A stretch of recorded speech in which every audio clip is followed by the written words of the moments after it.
What's up, Wealthy Family? And we're back to our new video series with this 98, not 97, Mitsubishi Eclipse GSX. In this video, we're going to work on getting this complete long block out of the car and onto an engine stand so we can start taking a look at what's going on inside. There's nothing wrong. It's never been opened. It's a stock 80,000 mile engine. We're just going to check it out, make sure everything's fine. Obviously, we got to pull it to redo the engine bay anyway, so might as well take a quick look. Not really much left from the previous owner to do. Take out the trans mount, the rear trans mount, and the front engine mount. We already pulled the cross member here in this front engine mount, so that's out of the way. So it should really be very quick. We pulled transfer case as well. Anyways, get it out, then we can get welding, all that fun stuff that we talked about. But also, we updated the list here. So as you can see, 98, we already talked about what we got into it as far as what we bought it for, the towing, and I was bored the other night and bought some hood struts because, I wanted to get rid of the hood prop since we're going to be deleting the hood prop area. So total invested so far is $37.41. Got a lot of meat left on the bone before we're over budget on that. To-do list, obviously remove engine, suspension, interior, some powder coating, reseal long block, just a bunch of other stuff, clean and paint.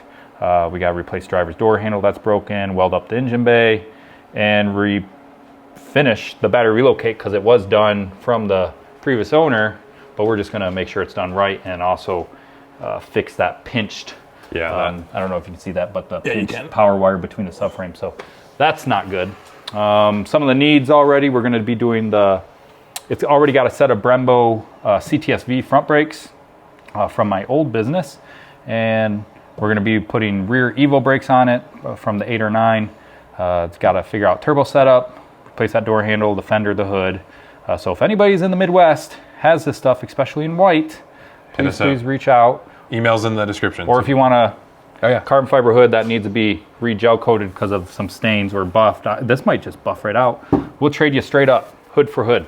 Intercooler setup and piping. It has a ETS front mount on it, but no pipings. Needs new tires. As you know, those ones are completely dry rotted.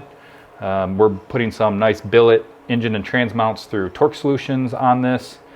Needs a new center vent cluster, and then I already pulling that cross member. It needs some new bushing. So this list is going to continue to grow. We're going to make sure everything's done perfect under here because, like I said, this is going to be my baby for a little bit and holding on to it because I do believe that this is a bit of a unicorn and the value is going to continue to go up over the next few years. So we're going to do it right and enjoy it for a while. So let's get to it. All right, guys. This fails at this every time we go to put it together. It's very entertaining. Oh my gosh. Oh my gosh. I'm going to do it. He always lifts up in the wrong spot. Are you holding it down?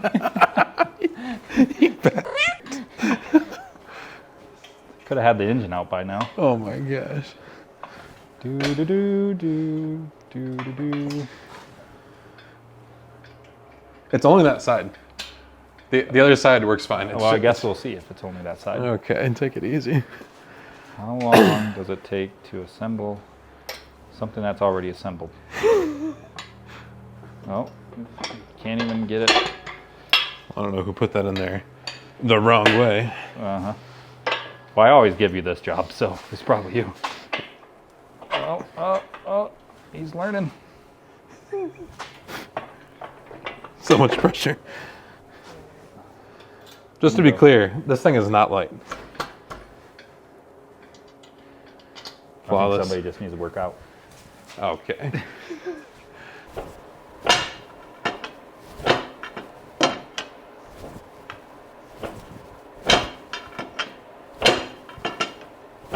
There we go. Did you get it? Yep. I was gonna say it kind of felt like you were on something. Yeah, there's a tab to pry on. Well, thanks, Eric, for your pry bar. That's my handyman redoing my bathroom right now. So we were at a bit of a roadblock, we thought, because Alan had to get the axles out, and we did not have very good prying tools, which he did order some walkies. Yeah. But thank you, Eric, my friend and handyman, for lending us your crowbar from the bathroom remodel floor peeler that I didn't ask you about.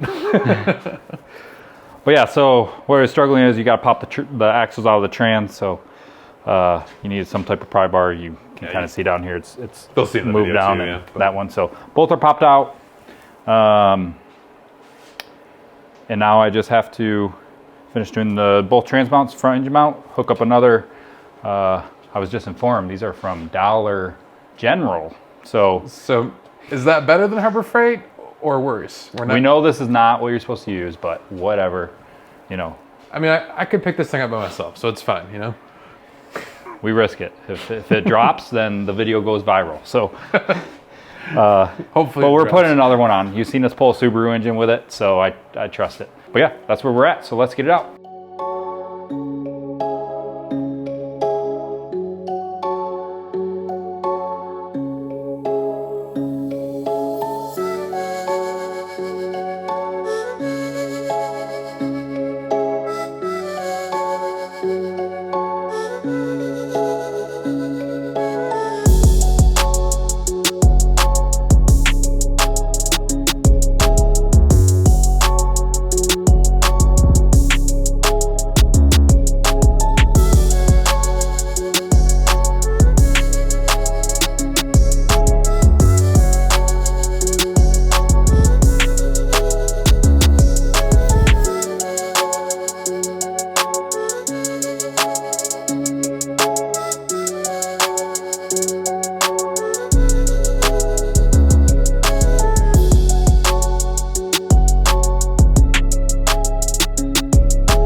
First try.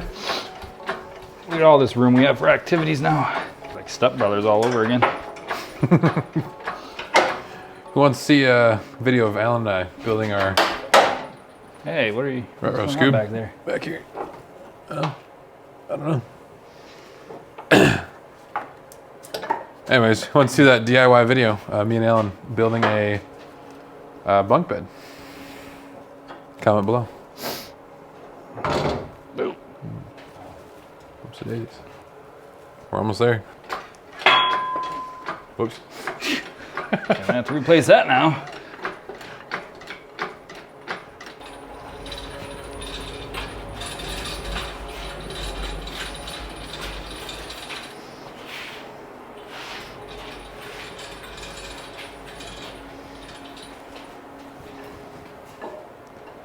I think we were just here.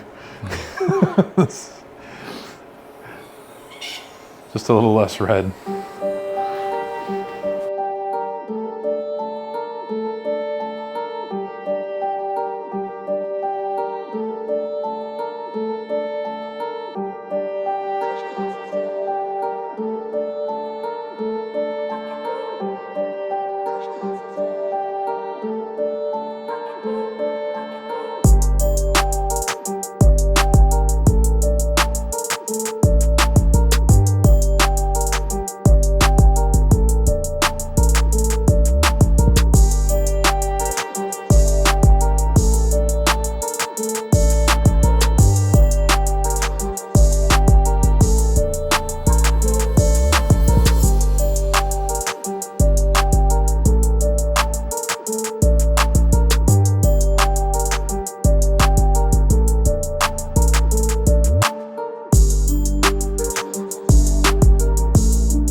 So Alan's telling me this is a starter shim? Starter plate, I forget what the name is, but shims the starter out to engage properly with the teeth on the flywheel. Without this, the starter makes a really horrendous noise and it's not even gonna start. So I've done it. We put it all the way back together.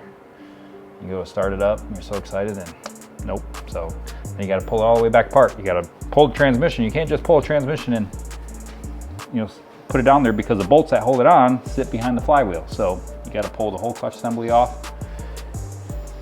It's a nightmare. We will not be forgetting that.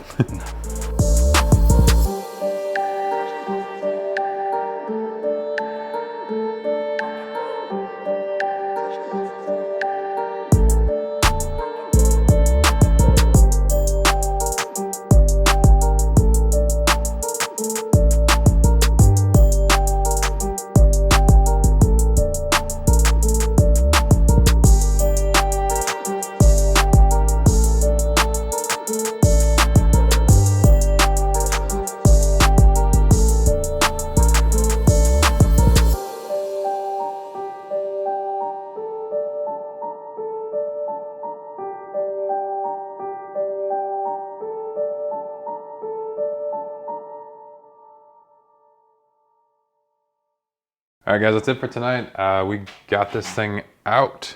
Yeah, fully out. Here it is. So a little bit of struggle. Had to take off a couple accessories. I didn't want to at first, but whatever, we did, and it popped right out. And took the trains off, mounted on the engine stand. So it's pretty much there. So we can start diving in on this. Obviously, some more stuff to eliminate and fix up on the firewall before we start grinding and sanding and then we're taking prepping. This yep. Subframe, I think is what you call it? Front subframe. Pulling it out, cleaning it up, and drop that whole thing down. Powder coating, or maybe that thick black paint. Well, I'll have to link. We'll find like the link to it or something. But so you guys see what we're talking about. Not sure, but then obviously new control arms. It's got brand new Megan coilovers on it, and we're just gonna get the whole front done perfect and put new clutch slave, brake master, everything in there. So it's going to be all brand new. So hopefully you enjoyed it. Be sure to like, subscribe, and comment. Tell us if you think this is a good project we're doing, or you want to see something else.